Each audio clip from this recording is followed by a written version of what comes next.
Percaya Tuhan, kemenangan Engkau berikan bagi setiap kami, anak-anak-Mu yang mau setia dan taat melakukan firman-Mu. Karena itu berkati kami, urapi kami, dan mampukan kami untuk hidup di dalam perkenanan Tuhan.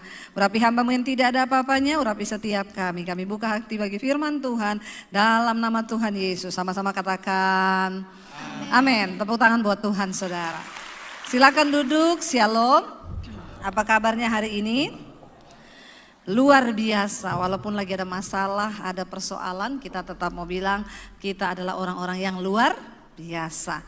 Baik saudara, mari kita buka bersama 1 Petrus pasal 3 ayat yang ke-12 dulu. 1 Petrus pasal yang ketiga ayat yang ke-12. Saya percaya kita semua merindukan ini terjadi dalam hidup kita, amin. Baca bersama dengan suara yang keras, 1, 2, 3. Sebab mata Tuhan tertuju kepada orang-orang benar dan telinganya kepada permohonan mereka yang minta tolong. Tetapi wajah Tuhan menentang orang-orang yang berbuat jahat. Saudara, ayat ini berkata bahwa mata Tuhan tertuju kepada orang benar dan telinganya kepada permohonan mereka yang minta tolong. Saya mau tanya dulu, saudara mau nggak mata Tuhan itu tertuju kepada kita? Artinya Tuhan memperhatikan hidup kita. Ya, siapa yang mau Tuhan perhatikan hidupnya? Semua. Lalu bukan cuma itu dikatakan, dan telinganya itu tertuju kepada permohonan mereka ketika mereka meminta tolong. Dengan kata lain, Tuhan mendengar doa kita. Siapa yang mau doanya didengar Tuhan? Ya, yang tidak mau ini berarti tidak berdoa ya. Ya, kita semua mau, apapun yang kita doakan, kita pengen Tuhan mendengar dan Tuhan menjawab. Ya, kalau kita berdoa tentunya kita rindu Tuhan mendengar. Buat apa kita berdoa kalau Tuhan tidak dengar? Saudara ngomong sama orang, orangnya nggak dengar saudara, saudara ngomong nggak? Ya nggak usah lah, orangnya aja nggak dengar kita, ngapain kita ngomong? Sebagai orang percaya, umat Tuhan, orang Kristen, tentunya kita rindu waktu kita berdoa Tuhan mendengar. Nah, banyak orang berkata kepada saya, ya Bu, kenapa ya saya doa tidak didengar Tuhan? Saudara, tidak semua orang Kristen itu diperhatikan Tuhan. Tidak semua orang Kristen doanya didengar Tuhan. Saudara mau setuju atau tidak, percaya saja. Karena ayat ini berkata, ya, mata Tuhan tertuju kepada orang-orang benar dan kepada teriakan mereka yang minta tolong. Selalu ketika ada janji Tuhan, ada berkat Tuhan, ada syarat yang harus kita ikuti supaya kita memperoleh apa yang dijanjikan. Untuk menikmati berkat Tuhan tidak ada syarat. Saudara bangun pagi, saudara lihat matahari ada. Walaupun saudara jahat, matahari tetap terbit buat saudara, iya Pak ya? Alkitab berkata Tuhan menerbitkan matahari bagi orang baik dan orang jahat. Itu bukti kasih Tuhan. Dia gak pernah pilih.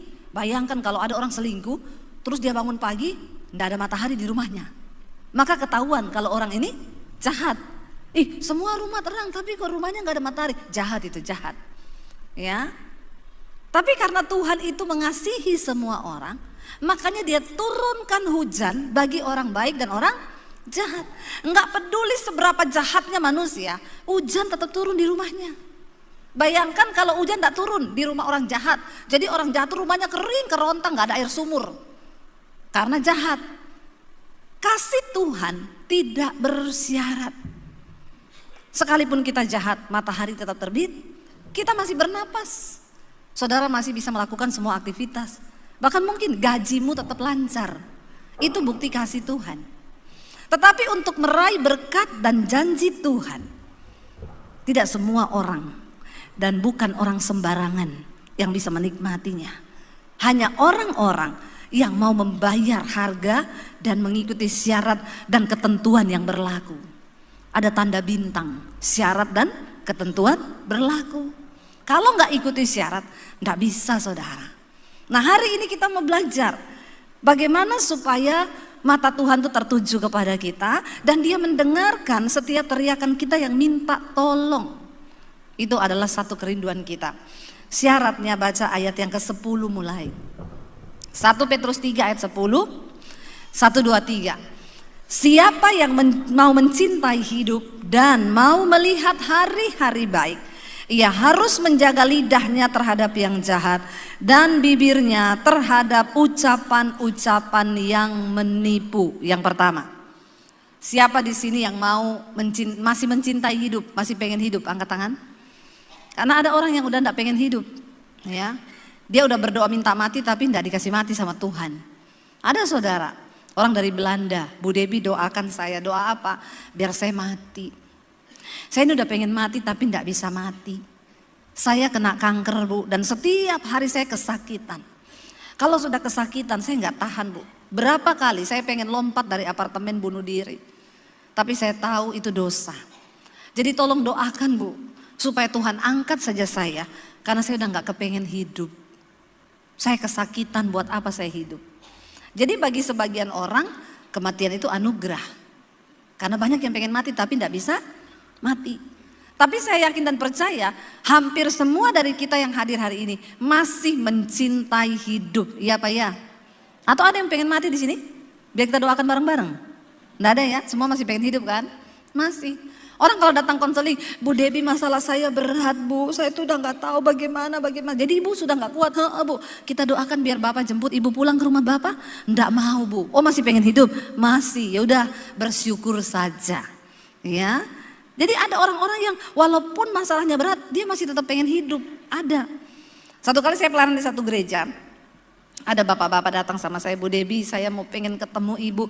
Tolong ibu, ini penting banget, ini sangat mendesak, ibu harus doakan saya. Lalu saya temuilah bapak ini, kenapa Pak? Apa yang begitu penting sampai bapak itu memohon-mohon kepada saya? Jadi begini Bu, berapa puluh tahun yang lalu saya ikut ibadah di satu gereja. Di situ dibagikan formulir tulis, saudara mau hidup sampai umur berapa? Saya tulis di situ, saya mau hidup sampai umur 65 tahun. Terus saya sekarang umur 64 ibu. Saya bilang puji Tuhan. Setahun lagi Bapak ketemu Tuhan. Jangan lupa saya titip salam. Itu dia masalahnya Bu. Bisa nggak dibatalkan? Ya, oh ternyata masih pengen hidup. Saya tanya, Bapak kenapa pengen hidup? Nggak pengen mati aja Pak, enak loh. Enggak Bu. Emang Bapak kaya, Bapak punya banyak uang, kepengen hidup? Enggak Bu, lah kenapa? Saya punya anak cacat. Semua saudaranya sudah menikah. Anak saya ini yang urus saya, istri saya sudah meninggal. Saya enggak pengen mati meninggalkan anak saya yang cacat ini. Karena enggak ada yang urus dia. Ternyata untuk menderita pun masih ada orang yang pengen hidup. Nah ayat ini berkata, siapa yang mau mencintai hidup dan mau melihat hari-hari baik? Kita semua pengen umur panjang. Siapa yang mau hidup sampai 100 tahun? Nggak ada. Nggak ada loh ya. Semua pengen 60. Nggak juga ya. Ya. Siapa yang pengen umur panjang? Ini memang orang Semarang ini pendiam atau pemalu atau kurang respon atau bagaimana ya? Yang mau umur panjang, yang mau aja, yang nggak mau pulang. Nah ini harus begini nih kayaknya di khotbah di sini ya.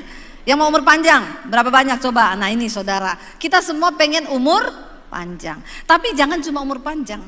Kita harus melihat hari-hari baik. Amin. Umur panjang toh melihat hari-hari buruk ngapain? Umur panjang sih, lihat anak cucunya bercerai, berantem, ribut, miskin, gak ada. Ya buat apa? Ya mending mati aja. Tapi kalau kita mau umur panjang dan melihat hari-hari baik, ayat ini berkata yang pertama, jaga lidahmu, jaga perkataanmu.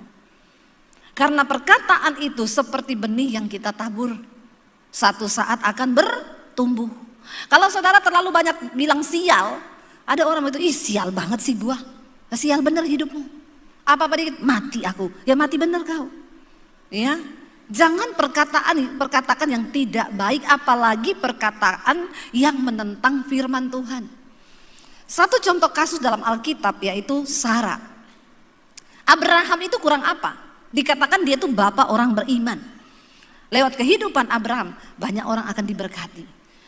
Tapi kesalahan fatal yang Abraham buat seumur hidupnya, Yaitu ketika istrinya itu salah ngomong sama Abraham. Gara-gara perkataan yang salah, Kejadian pasal 16 saudara, Sarah itu berkata kepada Abraham, kan Tuhan berjanji, Abraham, nanti engkau akan punya anak dari istrimu. Engkau pasti punya anak dari Sarah, dan itu adalah anak perjanjian. Ya udah, harusnya percaya aja apa yang firman Tuhan katakan, diimani aja pasti terjadi. Tapi karena keadaan, karena Sarah ini sudah mati haid, sudah menopause, dia memperkatakan sesuatu yang bertentangan dengan firman Tuhan. Perhatikan Kejadian 16 ayat yang pertama. Adapun Sarai, istri Abram itu tidak beranak, ia mempunyai seorang hamba perempuan orang Mesir, namanya Hagar namanya. Berkatalah Sarah, ini perkataan Sarah ini yang menentang firman. Berkatalah Sarah kepada Abram, engkau tahu apa? Tuhan tidak memberi aku melahirkan anak. Padahal firman Tuhan, engkau akan melahirkan anak. Karena keadaan membuat Sarah akhirnya memperkatakan sesuatu yang bukan firman. Dia menentang firman itu. Dia bilang kepada suaminya Abram, engkau tahu Tuhan tidak memberi aku melahirkan anak. Karena itu baiklah hampiri hambaku itu, mungkin oleh dialah aku dapat memperoleh seorang anak. Yang cilakanya ayat yang berikutnya dikatakan apa? Dan Abram mendengarkan perkataan Sarai. Cepat juga ini Abram mendengar kalau yang begini ini. Ya, harusnya Abram ngomong apa? Ya, tengking dulu dalam nama Yesus. Kau ini sembarangan bicara loh. Tidak mungkinlah aku menghamili pembantumu Hagar itu. Tuhan berjanji kita punya anak berdua. Kan harusnya bapak orang beriman begitu toh. Amin bapak-bapak. Ya, tapi kalau bapak-bapak ini kayak kucing dikasih gereh. Lah Abram digituin. Saudara tahu Hagar itu dikatakan orang Mesir.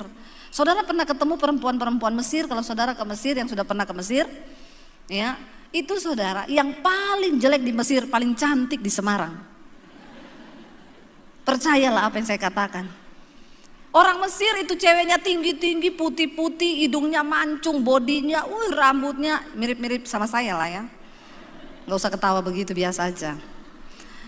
Itu cewek Mesir hidungnya mancung-mancung. Jadi yang paling jelek di Mesir, paling cantik di sini. Lah Abram sama istrinya disuruh, kamu tiduri Sarah, Hagar aja, mungkin lewat dia kamu punya anak. Jadi semua orang itu ternyata punya kelemahan, dan bapak-bapak itu kelemahannya di sini. Dan Abram mendengarkan perkataan istrinya.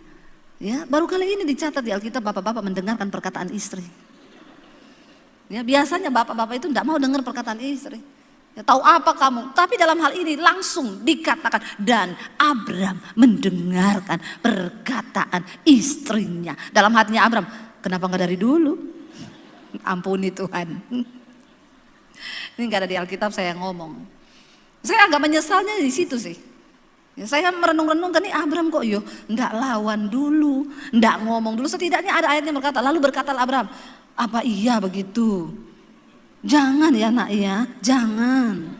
Setidaknya kan dia bisa bilang begitu kan. Nggak bisa Yura, nggak bisa.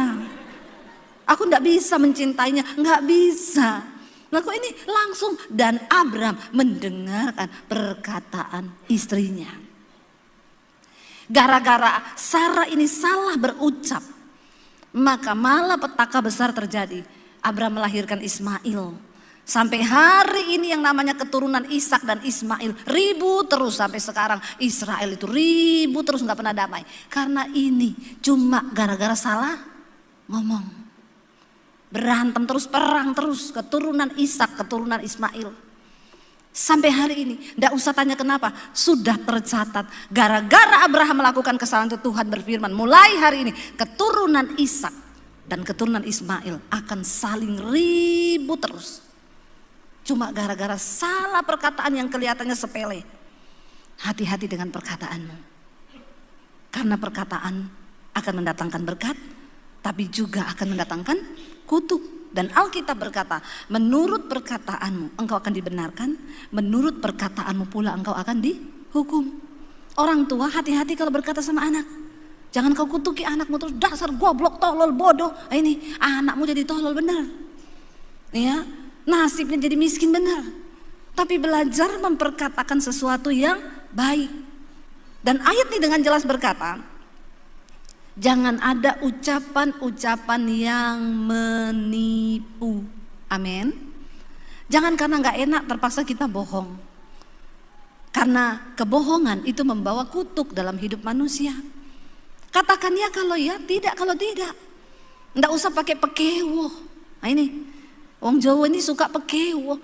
Pekewo aku ngomong ngene ya. Nggak usah, iya ya, tidak tidak. Amin. Karena yang lain dari itu dari si jahat. Jangan menipu, jangan ada dusta di antara kita. Semua harus terbuka, harus transparan. Bapak-bapak, jangan sembunyikan rekeningmu dari istrimu. Amin.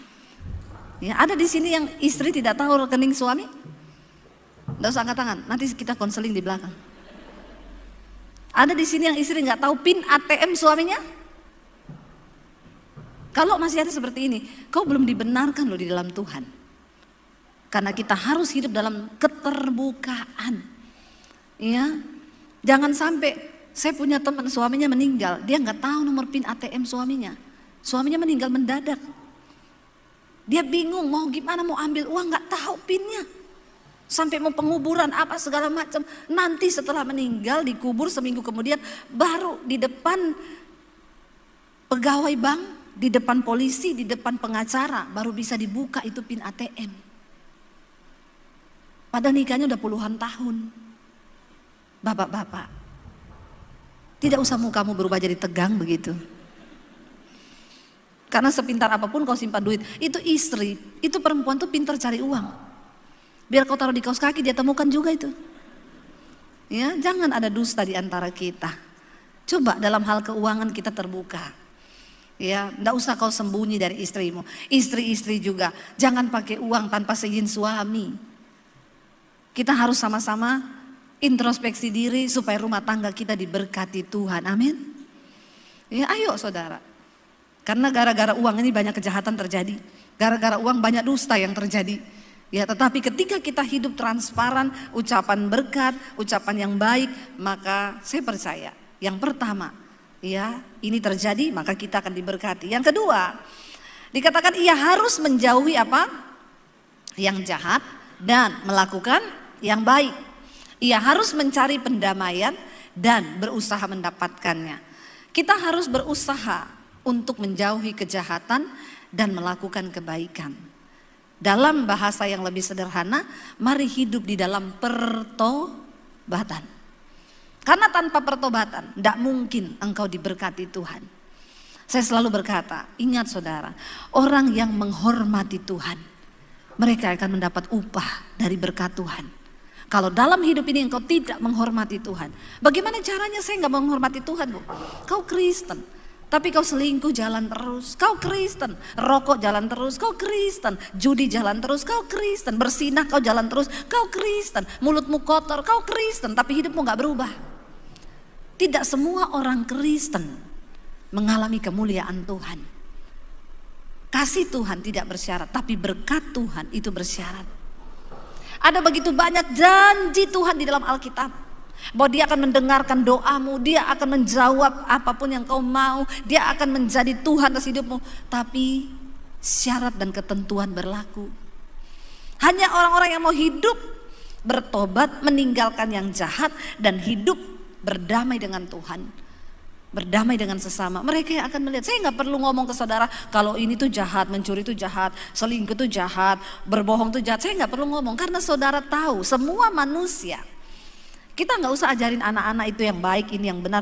Semua manusia diberi alarm untuk tahu mana yang jahat, mana yang baik. Kenapa saudara?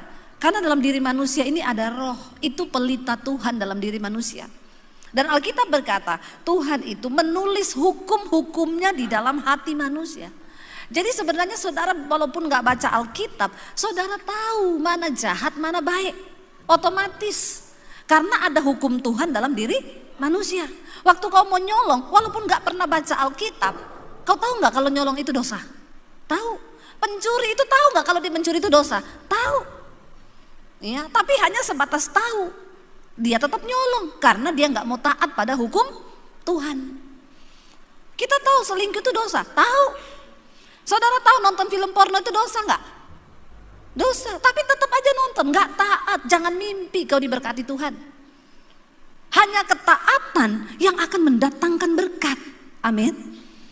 Dengan jelas di sini dikatakan jauhi yang jahat, lakukan yang baik, dan harus engkau itu berdamai. Carilah perdamaian dan berusahalah untuk mendapatkannya. Dengan kata lain, jangan ada musuh dalam hidup ini. Siapapun, kalau kau hari ini lagi nggak bicara dengan mertuamu, pulang dari sini temui mertuamu. Kalau hari ini kau nggak bicara dengan iparmu, pulang dari sini temui dia dan berdamai. Berusaha untuk mendapatkannya. Mau dia salah, mau dia bagaimanapun, jangan bermusuhan. Jangan bermusuhan. Kita tidak perlu bergaul dengan dia, tidak usah. Bergaul itu artinya tiap hari ketemu baik-baik, tidak usah. Tapi kau jangan memusuhi. Cukup sampai di situ aja. Karena kalau kau punya musuh, hatimu tuh tidak damai. Orang yang nggak ada damai sejahtera, tidak mungkin diberkati Tuhan. Tadi lagu yang berkata, tangan Tuhan tak kurang panjang untuk selalu menolong hidupku, telinganya tak kurang tajam untuk mendengar seruan hatiku. Kalau disambung, tapi dosamu jadi penghalang, yang baik kau terima dari Tuhan karena kebebalan hatimu. Makanya kita nggak bisa lihat mujizat. Sayang lagu itu cuma dipotong sampai di situ. Ya. Tangan Tuhan tidak pernah kurang panjang, telinganya tidak kutuli untuk mendengarkan seruanmu, tapi yang menjadi penghalang yang baik dalam hidupmu adalah dosamu. Dosa menjadi penghalang berkat dalam hidup kita. Jangan bermusuhan saudara, jangan kepahitan. Saya ditipu Bu 5 miliar, relakan. Udah hilang, gak bisa kembali. Amin. Ada yang pernah ditipu orang? Uangmu dibawa lari? Berarti Tuhan lagi suruh belajar kau melepaskan pengampunan. Tidak usah kau tangisi yang hilang karena itu tidak mungkin kembali. Tapi kita harus belajar merelakan. Sehingga satu saat kita bisa nyanyi, apa yang hilang dariku Engkau pulihkan di hidupku, lebih dari yang aku tahu. Engkau Tuhan mengasihi aku. Amin. Tapi kalau kita nggak pernah lepaskan pengampunan, kita nggak mungkin diberkati. Saya selama ini kalau ada orang datang, Bu saya ditipu orang, Bu uang saya dibawa lari, saya dengan lantang berkata, lepaskan pengampunan Bu. Pak, uang gampang dicari, tapi damai sejahtera dan sukacita itu adalah sesuatu yang kekal. Susah. Satu kali saya ditipu orang 300 juta, uang saya dibawa lari. Apakah saya dengan gampang berkata, lepaskan pengampunan? Memang pendeta itu kadang-kadang bisa bicara, tapi susah melakukan. Makanya banyak pendeta kayak gajah di belangkoni. Iso khotbah, ora iso nglakoni. Ya enggak? Itu bahasanya orang sini tuh. Ketika saya ditipu, marah saya. Marah. Ya, tiap pagi, siang, sore, malam saya ingat terus tuh duit di kepala saya. Makanya Alkitab bilang, di mana hartamu berada, di situ hatimu berada. Kita harus belajar, jangan taruh uang di hati. Kalau uangmu di hati, sulit kamu lepaskan pengampunan. Tiap hari saya chatting orangnya, balikin uang saya, kapan kau ada duit, di mana kau, balikin uang saya. Emosi terus bawaannya, marah terus bawaannya, hormon kortisol naik, darah mengental, jantung berpacu cepat, bentar lagi stroke. Kalau nggak bertobat, tiap hari akhirnya saling menyalahkan dengan suami. Makanya kamu juga kenapa pakai dia? Saya waktu itu mau renov studio saudara, uangnya dibawa lari. Sampai satu kali saya rasa sudah tidak benar saya ini. Hati marah-marah terus. Akhirnya saya datang di kaki Tuhan. Tuhan, kenapa Tuhan? Kenapa kau izinkan terjadi ini semua? Tuhan bilang, kau kalau ada orang konseling, ngomong duitnya dibawa lari orang, ditipu, kau jawabnya apa? Saya bilang, ya saya jawab sesuai firman-Mu. Apa jawabannya? Lupakan, lepaskan pengampunan. Nah sekarang kau begitu enggak? Ya tapi kan itu orang uangnya banyak. Saya kan uangnya cuma segitu. Nah kita banyak alasan tuh. Tuhan bilang taat, lepaskan pengampunan. Tapi uang saya kan dibawa, aku sanggup mengembalikan lebih dari yang itu, yang hilang. Kau percaya nggak bahwa aku sumber berkat? Ya percaya, ayo sekarang kamu WA orang itu, bilang kamu mengampuni dia. Ya enggak maulah Tuhan, antara aku dan Tuhan saja, enggak bisa. Akhirnya saya WA. Sebelum saya bilang saya mengampuni, saya WA. Kamu itu bertobat. Kamu kalau nggak bertobat kena kutuk kau. Hidupmu nggak diberkati. Saya sekalian toh. Sekalian nih ya sebelum masuk endingnya nih. Saya pokoknya sekalian curhat colongan. Kamu kalau nggak bertobat pakai uang orang kamu lah diberkati, terkutuk kau, hidupmu gini. Terakhir saya tutup. Tapi hari ini saya ditegur Tuhan. Dan saya putuskan hari ini. Saya melepaskan pengampunan buat kamu. Lalu Tuhan bilang, ketik juga di bawah. Mulai sekarang aku tidak akan tanya perihal uang itu lagi. Oh kalau itu sorry Tuhan.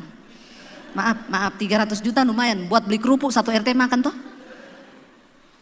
Nggak bisa, Tuhan bilang. Nggak sah kalau kamu nggak tulis itu. Nanti kamu akan terganggu terus masalah uang. Kalau kamu sudah tulis, iblis sudah tahu. Jadi kamu pasti tertuduh kalau mau tanya uang itu lagi. Saya bergumul dengan daging saya saudara. Ketaatan itu mahal. Sering kali kita ini bisa berkata kita Kristen, tapi taat melakukan firman itu sulit. Tapi akhirnya saya tulis juga, dan mulai sekarang saya tidak akan tanya lagi perihal uang itu. Semuanya terserah Tuhan saja. Tuhan memberkati, saya kirim. Kita berharap kan dia telepon kita tuh dan ngomong, aduh Bu terima kasih banget ya, tapi gini. Itu harapan kita kan. Jawabannya gini, oke, thanks. Marah enggak saudara? Pendeta juga manusia, punya rasa, punya hati. Jangan samakan dengan pisau belati. Saya marah, ini orang kok gak tahu diri banget ya. Kenapa orang ini gak tahu diri banget? Tuhan saya sudah gini, kalau perlu saya hapus lagi ini tadi chattingannya. Tapi Tuhan bilang kau itu taat, gak usah peduli orangnya baik atau jahat. Bukan urusanmu, itu urusanku. Urusanmu ketaatan aja. Ya udah, besok setan bilang, ketik coba tanya, siapa tahu dia masih mau cicil. Itu setan saudara. Saya mau ketik, saya baca chattingan yang kemarin. Dan mulai sekarang saya tidak akan tanya lagi perihal uang itu.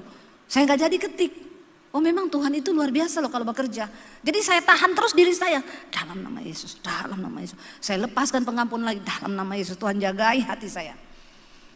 Tiba-tiba saudara, ada orang WA, Bu saya berterima kasih lewat channel ibu saya diberkati. Saya dijamah Tuhan, saya bertobat, saya nangis di kamar saya Bu.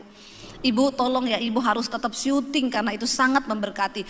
Jadi ibu studionya harus bagus. Saya balas, oh iya ini memang kami lagi memperbesar studio, semua sudah sesuai dengan apa doakan. Dia bilang, Bu berapa pengeluaran untuk studio? Saya enggak balas. Saya bilang dalam hati saya, pengeluaran kami untuk renov aja 800 juta diminta tukangnya. Saya enggak balas. Besok dia WA lagi, Bu tolong kemarin kan saya tanya ibu renovasi studio berapa? Saya enggak jawab. Saya bilang sama suami, ini orang nanya-nanya, emang kalau saya bilang 800 juta dia mau kasih? Ini lagi pandemi lagi. 3 kali akhirnya dia bilang, Bu tolong ya Bu, saya disuruh Tuhan. Kalau ibu nggak mau ngomong, ibu foto aja proposal yang ke tukang. Tukangnya minta berapa hitungannya, ibu foto aja. Suami saya bilang, cuma disuruh foto aja lah. Tapi kita nggak usah berharap sama manusia dikirim atau nggak dikirim, ya wes dia yang minta. Saya foto saudara 800 juta. Saya kirim dengan tersenyum. Lihat kau. Ya. Saya kirim itu gambar. Dia balas, minta nomor rekening Bu. Dia transfer 1 M. Kok nggak wow ya? Wow nggak? Yang pasti bukan orang Semarang. Nggak mungkin. Ya, nggak mungkin. Saudara, loh, saya tuh kaget Tuhan bilang, waktu kau taat, tidak ada yang bisa menghalangi firman-Ku bekerja. Kenapa seringkali kita nggak bisa lihat mujizat? Karena kekerasan hatimu, karena dosamu, karena pelanggaranmu menghalangi berkat Tuhan. Nggak sampai di situ. Saya waktu itu bilang ke suami, saya udah boleh kali kita beli mobil 1 lagi supaya kalau kamu pergi saya pelayanan nggak naik Grab. Saya bisa nyetir sendiri. Kita beli mobil 1, oke. Kita tawar mobil yang 350 juta, udah DP 10 juta lagi inden nunggu mobilnya datang. Tiba-tiba orang WA saya, Shalom Ibu Debbie, saya jemaat Misbah Doa. Ibu nggak kenal saya mau minta maaf ya Ibu ya, jangan tersinggung. Saya pikir apa ini orang jangan tersinggung, kenapa? Saya disuruh Tuhan beliin ibu mobil, jangan tersinggung ya Bu. Wih luar biasa ya. Coba kalau ada jemaat gitu ya. Jangan tersinggung Bu. Banyak yang ini, Shalom Ibu jangan tersinggung ya. Boleh gak saya pinjam uang? Nah, itu banyak. Banyak begitu. Ya akeh, ngono kuwi akeh. Tapi ini enggak, saya disuruh Tuhan beliin ibu mobil. Saya bilang, kok Bapak tahu? Saya memang lagi DP mobil, ya udah Ibu gak usah bayar, saya yang bayar. 300 juta lebih saudara, uang saya gak keluar. Tuhan bilang, kalau kau taat, apa yang bisa menghalangi berkatku? Dan ini orang-orang yang saya tidak kenal. Yang satu di luar kota, yang satu di mana, saya enggak tahu mereka itu siapa. Saya enggak kenal sebelumnya orang ini siapa. Jangan bilang kan karena ibu hamba Tuhan, ibu YouTuber. Banyak hamba Tuhan, banyak YouTuber. Tidak semua mendapatkan perkenanan seperti ini. Kenapa saudara? Karena ketaatan, amin. Dan ayat tadi berkata, mata Tuhan tertuju kepada orang benar. Dan kepada teriakan mereka minta tolong. Jangan keraskan hatimu. Kalau hari ini kau bermusuhan dengan orang, berdamai. Usahakanlah perdamaian. Sakit bu, sakit memang iya. Tapi kau bisa melakukan firman kalau kau mau taat sama Tuhan, amin. Orang Kristen itu minta mujizat, orang Kristen minta berkat, orang Kristen minta pertolongan. Tapi ketika firman Tuhan suruh tunduk, tidak mau. Itu amin. Ya, ketika disuruh tunduk mengampuni, tidak mau. Terlalu sakit bu, ya memang sakit. Namanya juga pengampunan, tidak ada yang enak. Ya.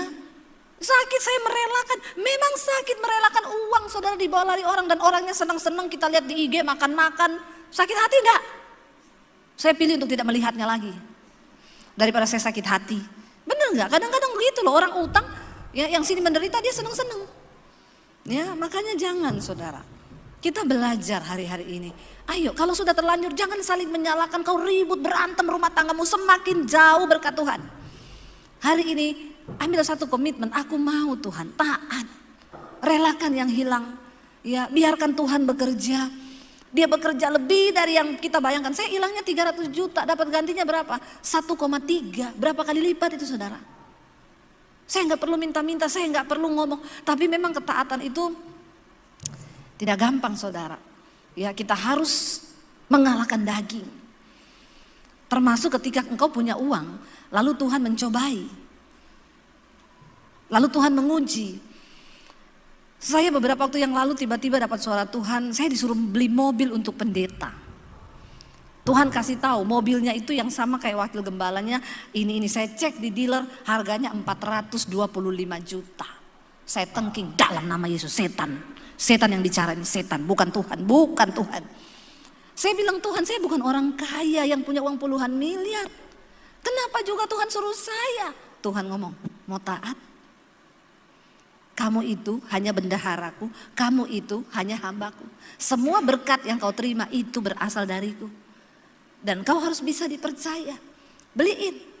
Saya simpan suara itu berhari-hari, berbulan-bulan. Saya tengking terus. Semakin tidak damai saya. Saya baru mengerti Rasul Paulus bilang, sesungguhnya kami ini adalah tawanan roh. Kalau kita menjadi tawanan roh itu tidak enak saudara. Akhirnya saya bilang, oke Tuhan. Saya mau tanya ke suami saya, karena firman-Mu berkata istri tunduk kepada suami. Kalau suami saya bilang jangan, berarti ini bukan dari Tuhan. Karena suami saya ini agak perhitungan, bukan pelit, perhitungan. Pelit enggak boleh ya, perhitungan boleh. Kalau saya menabur agak banyak, dia udah ngomong, nabur tuh enggak usah terlalu banyak begitu loh. Kalau saya bilang Tuhan yang suruh, oh yowes kalau Tuhan yang suruh. Ya udah, saya belajar. Waktu saya ngomong ke suami saya, dia diem 1000 bahasa. Saya bilang, aku ini dapat suara Tuhan loh. Apa? Tuhan suruh kita beliin mobil Pak Pendeta itu. Yang harganya sekian-sekian. Dia diem gak ngomong. Terus saya bilang, kamu tuh loh ngomong. Saya ini minta peneguhan dari kamu loh ini. Dia jawab saudara dengan suara agak bergetar. Kamu tahu gak apa? Aku disuruh Tuhan udah dari 6 bulan lalu. Oh Tuhan ampuni dia Tuhan. Saya sudah tidak bisa berkata-kata saudara. Saya bilang ternyata karena kau tuli. Makanya Tuhan harus bicara sama saya. Ya ampun Tuhan, dia bilang iya dari Januari lalu Tuhan udah suruh aku. Lah kenapa kamu diam aja? Ya mahal lah mobil. Iya ya saudara. Jadi kami itu bersepakat, oke ya kita rela ya 425 juta. Maaf ya saudara. Maaf orang Kristen banyak pakai tas mahal. Tapi menabur. Kau miskin di hadapan Tuhan. Miskin. Karena orang kaya di hadapan Tuhan tidak dilihat dari merek tasmu. Enggak dilihat dari rumahmu, enggak dilihat dari mobilmu. Tapi berapa besar yang kau berani dalam ketaatan mau tabur. Ketika saya berdoa selesai pandemi, saya bilang Tuhan mau bawa kemana saya ini? Saya mau buka gereja nih, karena banyak orang suruh saya buka gereja. Tapi sekali lagi, saya tidak mau melakukan yang menjadi keinginan saya. Tapi biar yang menjadi keinginan Tuhan. Saya dan suami bergumul, Tuhan mau bawa kemana pelayanan kami. Saya cuma dapat satu ayat, Tuhan bilang, karena di akhir zaman tuaian banyak tapi pekerja sedikit, penuai sedikit. Karena itu kamu harus persiapkan para penuai. Kamu tidak boleh buka gereja, bangun sekolah misi untuk sekolahkan anak-anak yang mau jadi pendeta, jadi hamba Tuhan tapi tidak mampu. Mereka harus bersekolah gratis. Saya bilang, ini ada-ada aja ya Tuhan tuh ngasih visi ya. Aduh, gratis-gratis itu uang dari mana? Tapi saya taat, saya dan suami jalan, kita cari tempat di daerah Karanganyar, Solo. Tiap kali saya pelayanan ke Surabaya, naik mobil kami mampir ke sana untuk cari tanah. Saya cari di bawah gunung, karena untuk bikin sekolah Alkitab itu harus di tempat terpencil, di bawah gunung. Supaya mereka dekat dengan Tuhan. Bangun pagi lihat gunung, sebelah sana gunung, sini pohon. Kalau di kota ke mall dia. Jadi hedon nanti. Jadi saudara, kami cari daerah sana, nggak ketemu. Ada tanah yang harga cocok, izinnya susah. Ada yang harganya izinnya dapat, harganya mahal. Akhirnya satu kali saya bilang, Tuhan, aku bukan ndak taat, tapi saya sudah melangkah, tapi nggak dapat. Terserah Tuhan sekarang. Tiba-tiba saudara, waktu engkau bertindak dalam ketaatan, selanjutnya Tuhan yang akan bekerja. Ada orang telepon, Bu Debbie, saya dengar ibu lagi cari tanah, Bu. Iya. Untuk sekolah Alkitab misi, iya. Saya punya tanah di depan Green Valley Bandungan. Coba ibu pergi lihat, siapa tahu ibu tertarik. 4.500. Saya pergi lihat, di sana gunung, di sini gunung. Ini yang saya cari ini. Dingin lagi daerahnya. Kalau ibu cocok silakan Bu. Tanda tangan di notaris, serahkan tanah itu, saya bangun. Pemborong datang digambar. Bu, pembangunan sekian gini-gini yang ibu minta, ini totalnya. Saya bilang, tak pikir 500 juta sampai 1 M. Hah? Sekian M? Uang dari mana? Tapi saya tiba-tiba ingat, saya bilang sama suami, gampang, kita oke. Nanti kalau sudah mulai pembangunan, kita tayangkan nomor rekening di YouTube. Setiap hari saya live streaming di YouTube. Pagi jam 5 pagi, hampir 50.000 yang nonton. Malam jam 8, ya 50.000, pagi itu 75 sampai 100.000. Itu kan kalau kita tayangkan nomor rekening, jalan-jalan di layar, saudara, pembangunan sekolah misi sudah mulai berjalan, ini nomor rekeningnya. Sampai yang lihat puyeng gitu ya, nomor rekening, sudah QRIS tampil terus kan. Ya, pastilah dia nabur 100.000, kalilah 50.000 orang. Tiba-tiba ketika sudah mau pembangunan, suami saya bilang, nomor rekening yang mau ditaruh di layar mana? Kami ini dari pelayanan awal sudah berkomitmen tidak akan taruh nomor rekening di layar YouTube. Karena biar Tuhan saja yang bekerja. Nggak usah taruh di situ sampai jalan-jalan gitu ya. Saudara, nomor rekening di bawah ini. Silakan hubungi nomor rekening di bawah ini. Tiba-tiba ketika saya bilang taruh nomor ini aja. Saya bilang sama suami, tapi saya doa dulu ya. Saya doa. Tuhan tuh ngomong begini. Silakan taruh nomor rekening itu. Tapi aku nggak ikut bekerja. Kau saja yang bekerja. Mungkin kau akan dapat sesuatu yang kau mau, bahkan lebih. Tapi aku tidak ikut di dalamnya. Saya takut saudara. Saya bilang sama suami, buat apa kita bangun begitu gedung besar kalau tidak ada Tuhan ikut-ikut? Saya nggak berani. Ya udah, tidak usah ya, tidak usah. Saya dapat telepon dari pemborong, Bu, kita sudah mulai minggu depan, Ibu bawa uang pertama 400 juta untuk fondasi. Saya bilang sama suami, ini di tangan saya ada 150 juta. Ya udah, nanti kita ke bank, kita ngambil ya untuk ke Semarang. 2 hari sebelum berangkat ada ibu-ibu telepon, Bu Debbie, saya boleh minta alamat rumah, saya ini bikin es krim. Saya mau kirim es krim buatan saya biar ibu cicipi, enak loh Bu. Iya, datanglah dia bawa es krim. Mau pulang, Bu, saya disuruh Tuhan, ini ada uang 50 juta, nggak tahu ya, pokoknya buat pelayanan lah, dikasih saudara. Jadi uang saya jadi 200 juta. Saya bilang sama suami, kurang 200, nanti besok sebelum kita berangkat kita ambil. Ada orang tiba-tiba telepon, Bu, saya dari Kanada Bu. Saya ini udah 3 bulan disuruh Tuhan ketemu ibu, tapi saya tahu ibu tuh kemana-mana keliling terus.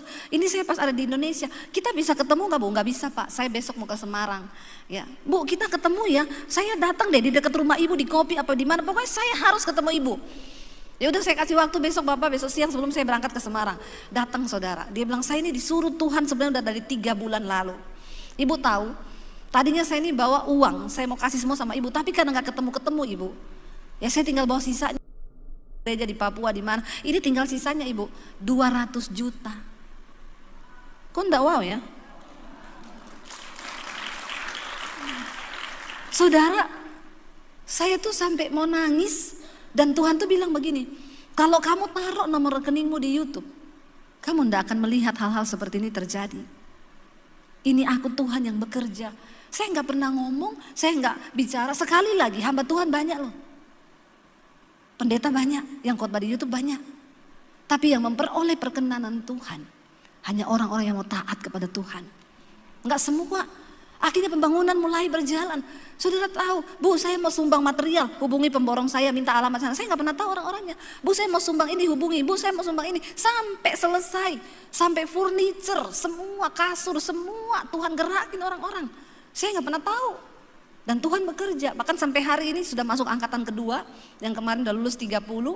Ya, yang pertama kemarin tuh hampir semua gratis, benar-benar mereka nggak mampu. Yang ini juga sebagian besar gratis, yang bayar beberapa. Saya melihat saudara, waktu Tuhan bekerja, ayat ini dengan jelas berkata, mata Tuhan itu apa? Tertuju kepada orang-orang benar dan kepada teriakan mereka minta tolong. Tetapi, ya dikatakan, tetapi wajah Tuhan menentang orang-orang yang berbuat jahat. Kalau kita hidup dalam dosa, engkau menjadi musuh Tuhan. Bagaimana kalau kita menjadi musuh Tuhan, hidup kita bisa diberkati? Karena wajah Tuhan menentang orang-orang yang berbuat jahat. Ya, kita bermusuhan dengan Tuhan, aduh nggak bakal menang saudara. Udah mending bertobat. Amin. Yang ada kepahitan, lepaskan pengampunan. Mau ditipu berapapun, lepaskan daripada kau sakit hati. Ya, daripada kau menderita, kena banyak penyakit gara-gara sakit hati, lebih baik kita berdamai dengan Tuhan. Biar kita mau berkata hari ini, Tuhan, kami mau menjadi pelaku-pelaku firman Tuhan. Tundukkan kepala dalam hadirat Tuhan. Bagaimana caranya kita menggenapi setiap janji Tuhan dalam hidup kita? Hanya ketika dalam ketaatan kita berkata, aku mau Tuhan, aku mau melakukan firman-Mu. Aku mau melepaskan pengampunan sekalipun itu berat. Aku mau taat untuk melakukan firman Tuhan. Membuang segala dosa dan berusaha hidup dalam kebenaran. Aku mau menjaga perkataanku Tuhan. Karena ketika kami menabur perkataan berkat, maka berkat itulah yang akan kami tuai di hidup kami. Aku mau taat kepada firman-Mu Bapa. Dengan ketaatan, maka kita akan menjadi orang-orang yang menggenapi setiap janji Tuhan. Waktu Tuhan sudah melepaskan janji itu, Dia tidak akan pernah kembali saudara. Firman itu akan terjadi waktu dilepaskan oleh Tuhan. Tapi kenapa tidak terjadi? Karena ada dosa yang menghalangi. Ketidaktaatan yang kita lakukan itu menjadi penghalang berkat di hidup kita. Hari ini katakan, aku mau taat Tuhan. Sucikan, kuduskan hidup kami. Agar kami boleh belajar untuk melakukan sesuatu yang benar di hadapan Tuhan. Agar firman-Mu digenapi dalam hidup kami. Dan kami boleh berbahagia. Buka hati dan tangan-Mu Bapak Ibu. Terimalah berkat dari Allah Bapa. Cinta kasih dari Tuhan Yesus Kristus. Penyertaan Allah Roh Kudus yang akan memenuhi hati dan hidup-Mu. Mulai hari ini. Bahkan sampai kali yang kedua Tuhan Yesus datang menjemput kita. Nama-Mu tercatat di dalam kitab kehidupan. Di dalam nama Tuhan Yesus yang percaya diberkati Tuhan, katakan bersama. Amin, amin, amin.